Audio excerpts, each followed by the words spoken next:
ಇವತ್ತಿನ ಸ್ಪೆಷಲ್ ಕಾಯಿ ಹೋಳಿಗೆ ಹೇಗೆ ಮಾಡೋದು ಅಂತ ನೋಡೋಣ. ಮೊದಲಿಗೆ ಬೆಲ್ಲ 3/4 ಕಪ್ಪಷ್ಟು ನಾನು ತಗೊಂಡಿದ್ದೀನಿ.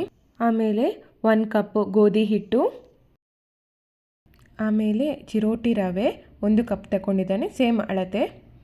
2 ಟೇಬಲ್ ಸ್ಪೂನು ಗಸಗಸೆ, 1 ಕಪ್ ಆಯಿಲ್, ಅರ್ಧ ಟೇಬಲ್ ಸ್ಪೂನ್ ಅರಶಿನ, ಏಲಕ್ಕಿ 1 ಟೇಬಲ್ ಸ್ಪೂನ್, ಗೋಡಂಬಿ ಮತ್ತು ಬಾದಾಮಿ ಅರ್ಧ ಕಪ್, 1 ಕಪ್ ಕಾಯಿ ತುರಿ, ಒಂದು ಬೌಲಲ್ಲಿ 1 ಕಪ್ ಗೋಧಿ ಹಿಟ್ಟು, ಆಮೇಲೆ 1 ಕಪ್ ಚಿರೋಟಿ ರವೆ, ಆಮೇಲೆ ರುಚಿಗೆ ತಕ್ಕಷ್ಟು ಉಪ್ಪು,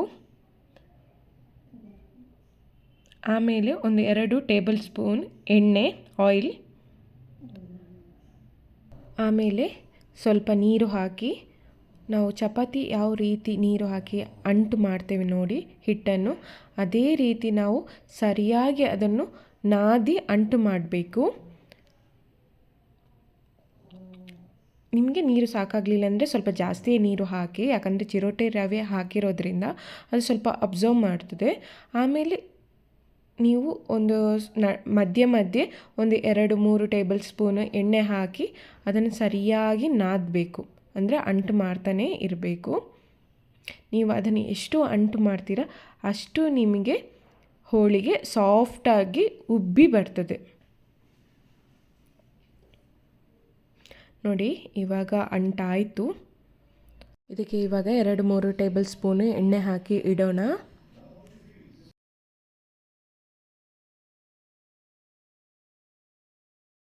ನಂತರ ನಾವು ಒಂದು ಬಾಣಲೆಗೆ ಬೆಲ್ಲವನ್ನು ಹಾಕಿ ಸ್ವಲ್ಪ ತುಂಬ ನೀರು ಹಾಕಲಿಕ್ಕೆ ಹೋಗಬೇಡಿ, ಒಂದು 2-3 ಟೇಬಲ್ ಸ್ಪೂನ್ ನೀರನ್ನು ಹಾಕಿ ಅದು ಕರಗಬೇಕು.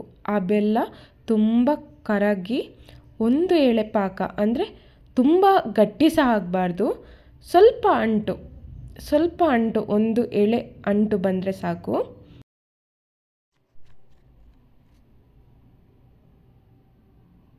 ಆಮೇಲೆ ನಾವು 1 ಕಪ್ ತೆಂಗಿನ ತುರಿ ಹಾಕುವ. ನಂತರ ಗೋಡಂಬಿ ಬಾದಾಮಿ ಪೌಡರ್ ಮಾಡಿ ಹಾಕ್ತೇನೆ. ನಂತರ 2 ಟೇಬಲ್ ಸ್ಪೂನ್ ಗಸಗಸೆಯನ್ನು ಹಾಕ್ತೇನೆ. ಆಮೇಲೆ ಸ್ವಲ್ಪ ಇದನ್ನು ಹಾಗೆ ನೀವು ಕಲಿಸ್ತಾ ಬರಬೇಕು. ಅದು ಹಾಗೆಯೇ ಸ್ವಲ್ಪ ಬೆಲ್ಲ ಇರೋದ್ರಿಂದ ಅಂಟಾಗ್ತಾ ಬರ್ತದೆ, ಅಂದರೆ ನಮಗೆ ಸ್ವಲ್ಪ ಗಟ್ಟಿ ಆಗಬೇಕು. ಆಮೇಲೆ ಇದಕ್ಕೆ ಸ್ವಲ್ಪ ಪರಿಮಳ ಟೇಸ್ಟಿಗೋಸ್ಕರ ನಾವು ಏಲಕ್ಕಿ ಪೌಡರ್ 1 ಟೇಬಲ್ ಸ್ಪೂನ್ ಹಾಕ್ತೇನೆ. ಇವಾಗ ನೋಡ್ತಾ ಇದ್ದೀರಲ್ವ, ಸ್ವಲ್ಪ ಗಟ್ಟಿ ಆಗ್ತಾ ಬಂತು. ನಂತರ ಒಂದು ಪ್ಲೇಟಿಗೆ ಮಾಡಿರೋ ಪಾಕವನ್ನು ಹಾಕಿ ಒಂದು 5 ನಿಮಿಷ ಬಿಡುವ. ಇವಾಗ ನಾವು ಅಂಟು ಮಾಡಿರುವ ಹಿಟ್ಟನ್ನು ಲಟ್ಟಿಸುವ.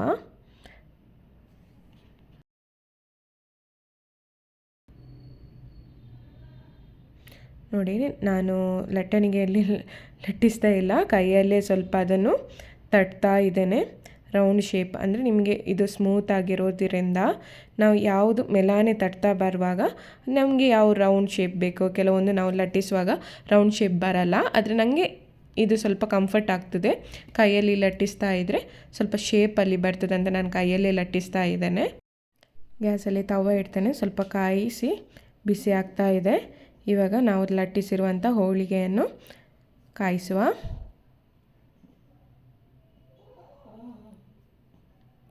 ಸ್ವಲ್ಪ ಎಣ್ಣೆ ಹಾಕಿ ಲೋ ಫ್ಲೇಮಲ್ಲೇ ಇಡಬೇಕು. ಇವಾಗ ನಮ್ಮ ಕಾಯಿ ಹೋಳಿಗೆ ರೆಡಿಯಾಗಿದೆ. ಇದಕ್ಕೆ ತುಪ್ಪ ಹಾಕಿ ತಿಂದರೆ ಇನ್ನೂ ಟೇಸ್ಟ್ ಆಗಿರುತ್ತೆ. ಹೀಗೇ ನಿಮ್ಮ ಮನೇಲಿ ಸಹ ಟ್ರೈ ಮಾಡಿ ಹೇಗಾಗಿದೆ ಅಂತ ನನಗೆ ಕಮೆಂಟ್ ಮೂಲಕ ತಿಳಿಸಿ. ಯಾರೆಲ್ಲ ನನ್ನ ಚಾನಲ್ ಸಬ್ಸ್ಕ್ರೈಬ್ ಮಾಡಲಿಲ್ಲ ಇವಾಗಲೇ ಮಾಡಿ. Thank you.